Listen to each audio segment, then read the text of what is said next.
Hey guys, it's Mana here, and we're back with more Lucid9. When we last left off, we found out what had happened in that really dark time that Yama didn't know about, but Rui certainly did. And now we're investigating possible suspects for the murders. Well, missing persons cases. They're not confirmed murders yet, so let's jump back in. The secretary pops out of nowhere, looking very stern over her thin-rimmed spectacles. Wait a moment. I can't, I'm afraid. I verified the identity of these students with the police headquarters, and they hold no record of undercover agents at this location. Well, they would hardly divulge that degree of intelligence to a mere layperson. They also warned me of your previous stunts. Come investigate on your own, Miss Enomoto. I cannot reveal confidential information to ordinary students. She promptly whisks the tablet out of my hands and strides back into the office. Shigure stews in silence for a long, long moment. Rui only tugs at her sleeve with a penitent expression. I'm sorry, Shigure. We shouldn't have come. Nonsense. This is simply a perfect demonstration of the faults of the bureaucracy. What did we learn from those records? Nothing. Nothing that was not already publicly accessible. Imbeciles. Shigure. Ari's simple call seems to mollify Shigure. Well, at the very least, I suppose we discovered some fairly important information.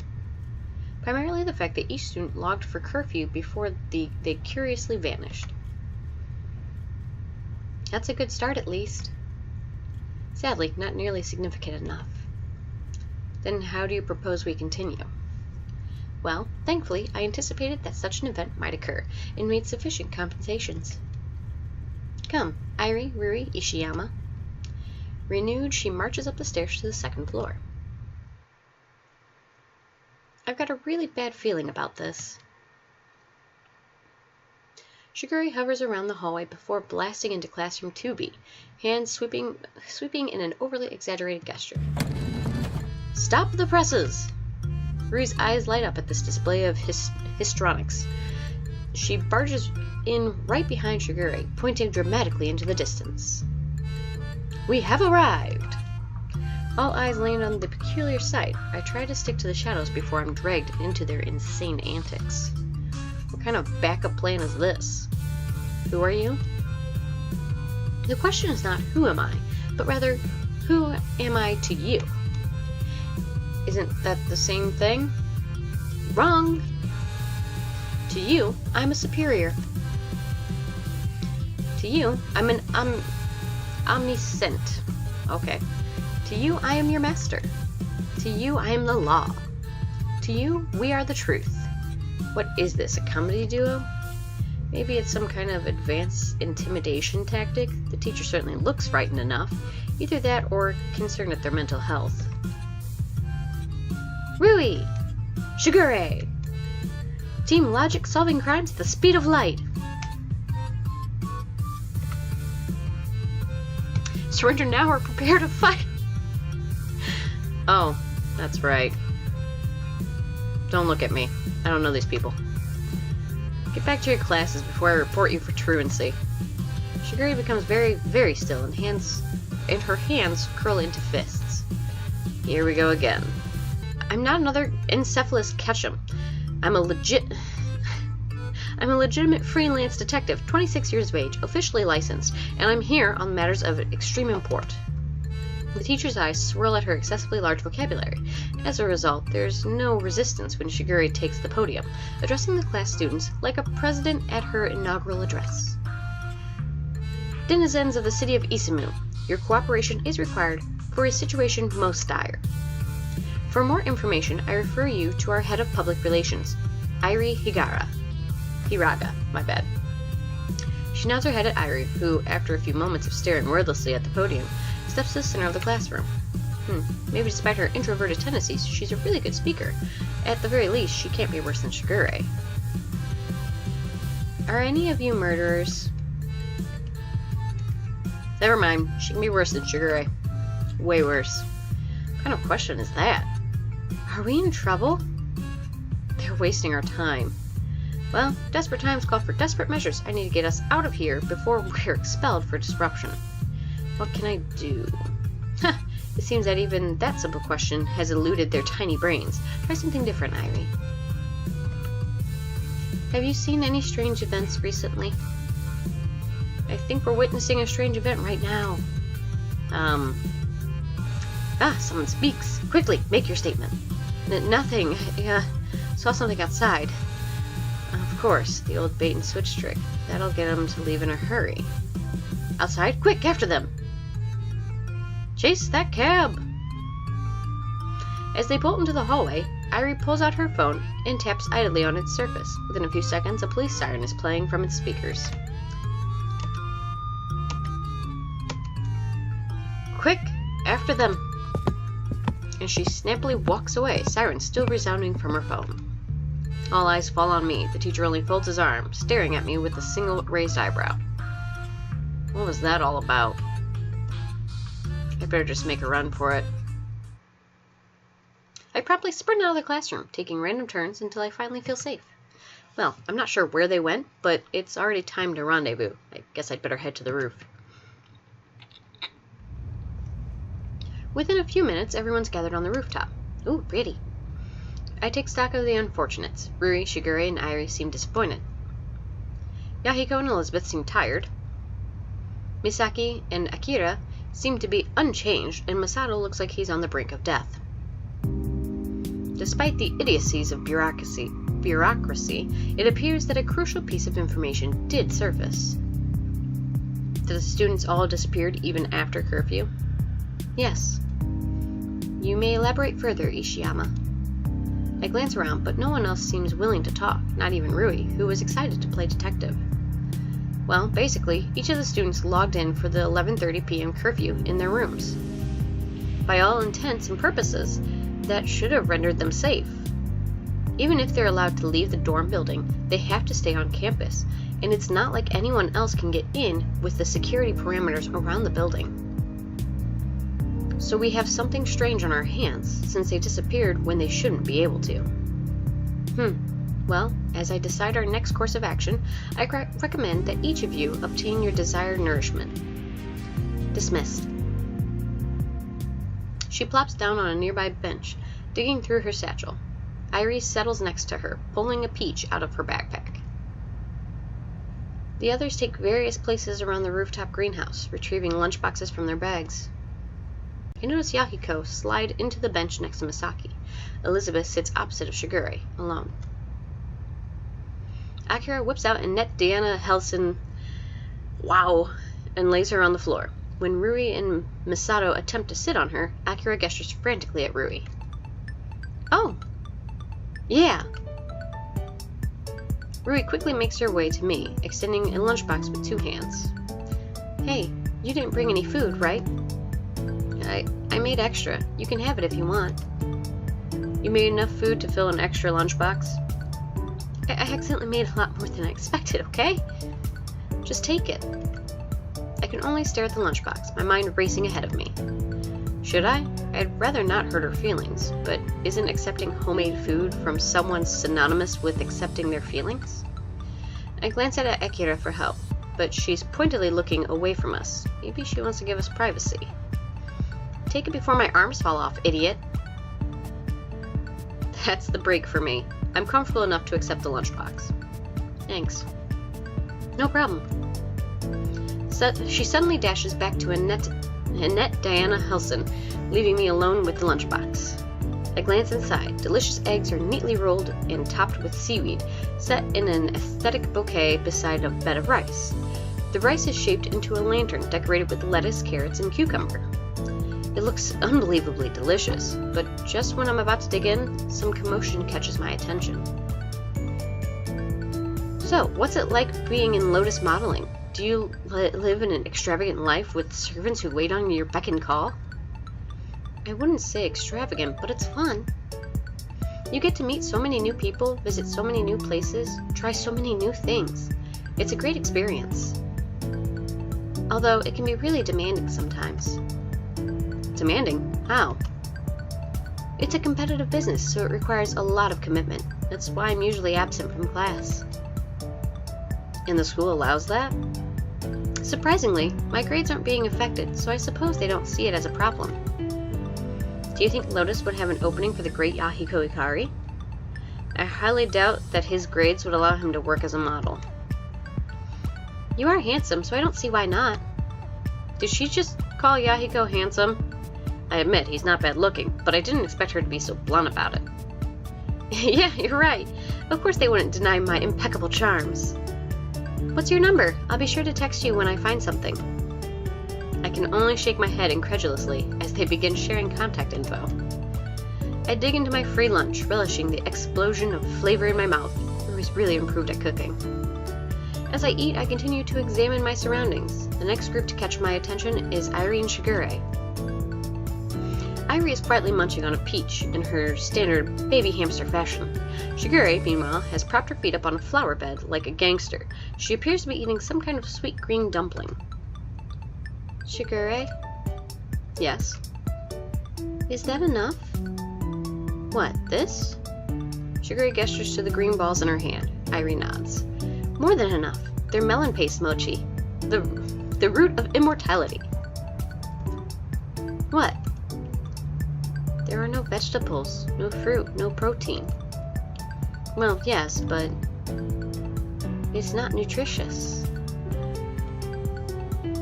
Eat some veggies? If you insist, Irie. Irie shares a rare smile at this. I'm surprised by how open she is around Shigure. Makes me wonder how they know each other. Not only that, but Shigure actually listens to Irie. It seems like Irie's the only one who can put her in her place. Galloping goats, you didn't mean to say. I do indeed. He is gone by now, far behind the city limits, and out of your scheming hands. And there go those two again. You misunderstand. Whoop, shoot. Whoop. There we go. You misunderstand the meaning of omniscient, my dear Lady Bingham.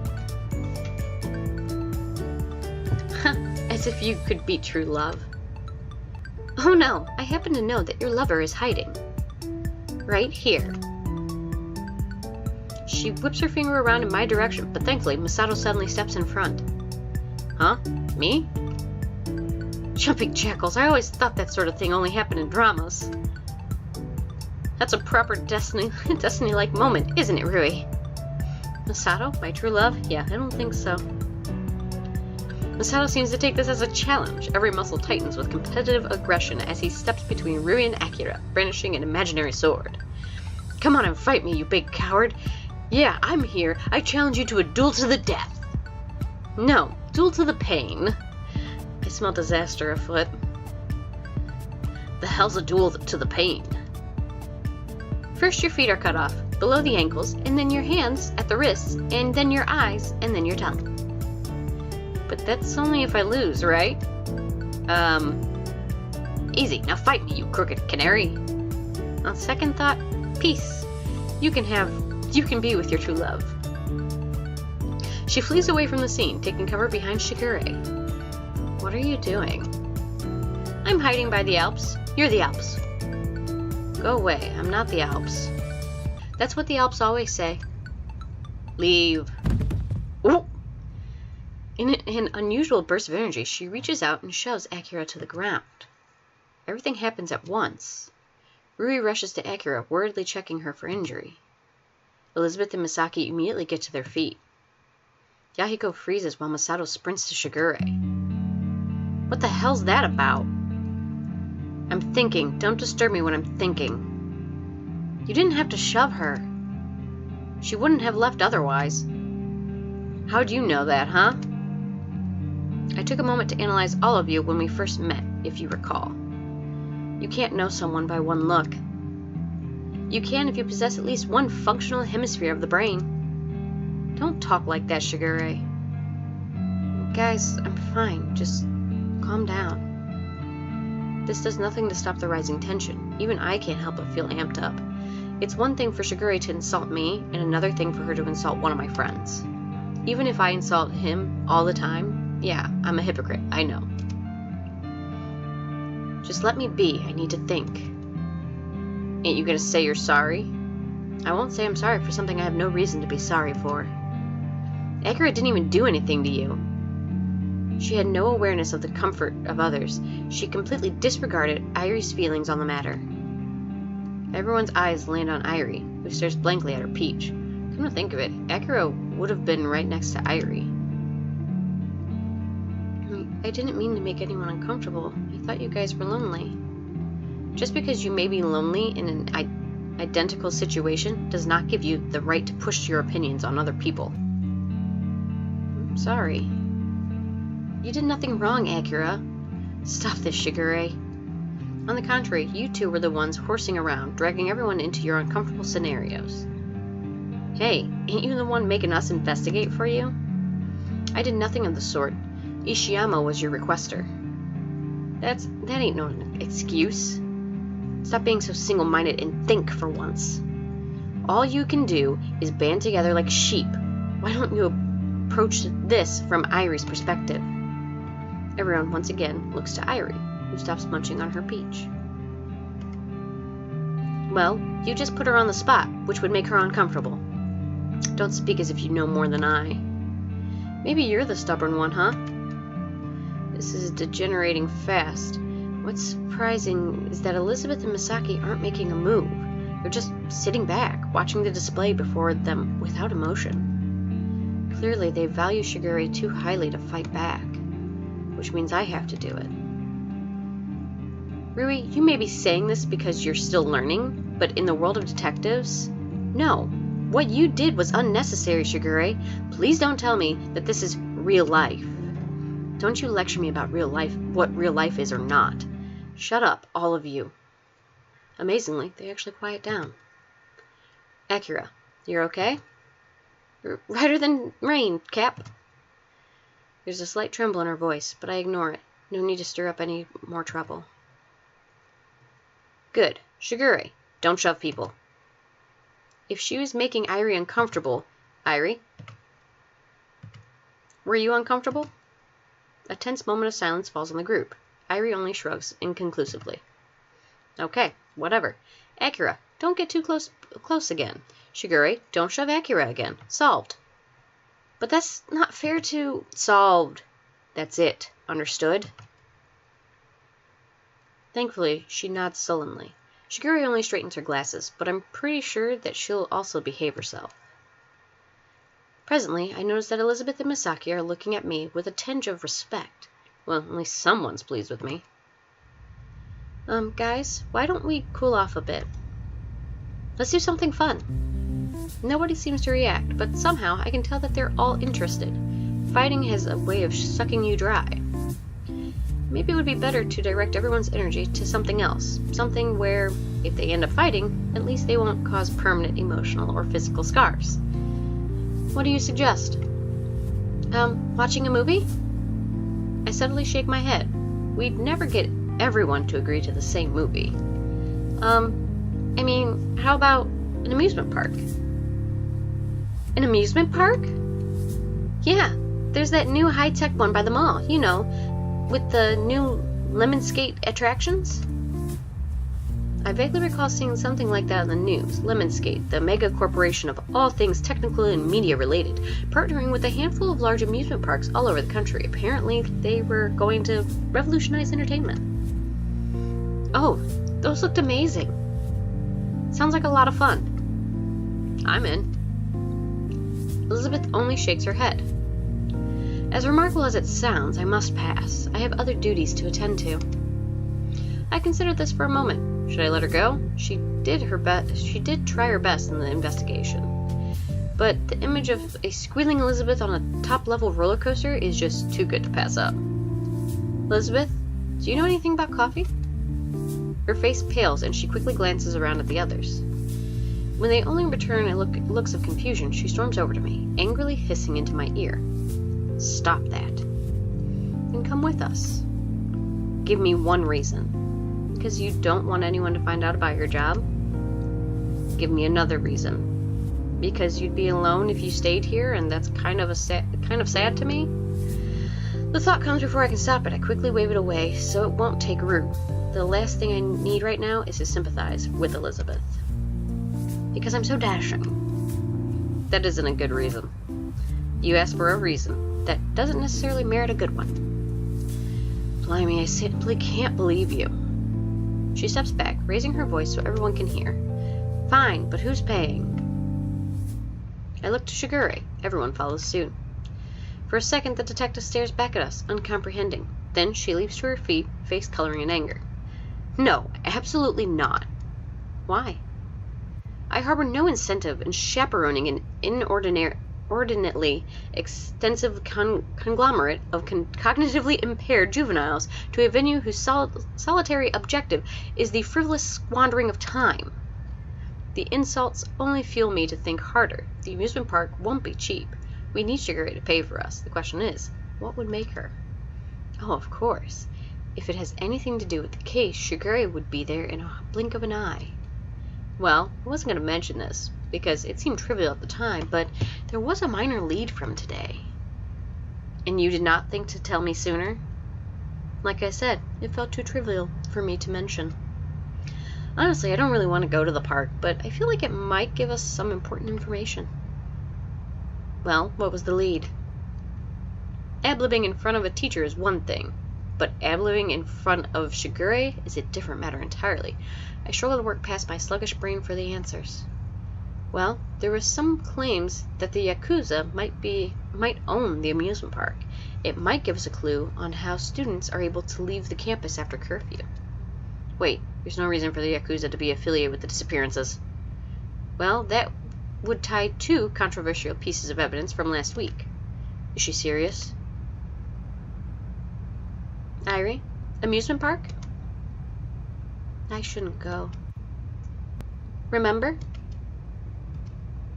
Surprisingly, Irie's silence only seems to strengthen Shigure's resolve.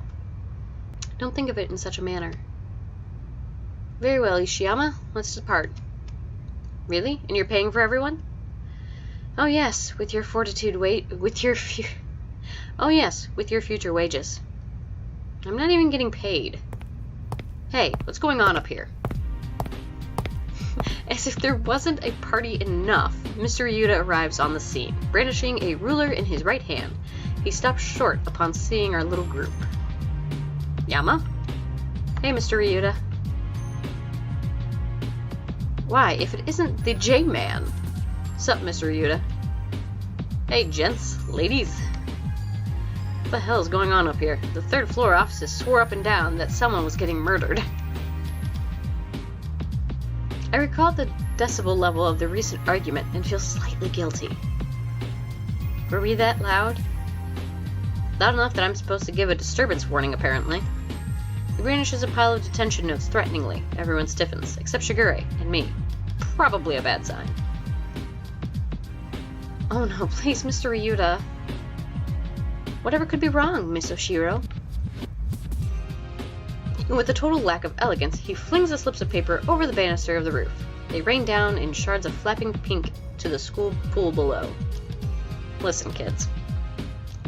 You totally weren't here. The officers were totally hallucinating. And I totally did not just toss those detention slips into the pool. Relief pops up on everyone's faces.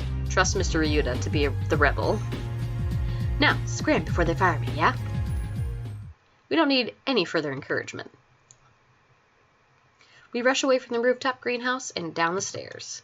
Thankfully, the walk to the amusement park is uneventful. Nobody seems to notice when we pass by 6 police cars in the space of half an hour. Ooh. And on that note, guys, I'm going to call it here. We'll pick up at the amusement park next week. I'm really excited to see where things are going. I want to know what's going on with Irie and Shigure. I really do. So, we'll get to the bottom of this mystery. I swear we will. On that note, I'm logging off now. I'll see you guys later, and remember to do something nice for a stranger today. You may just save a life. Bye!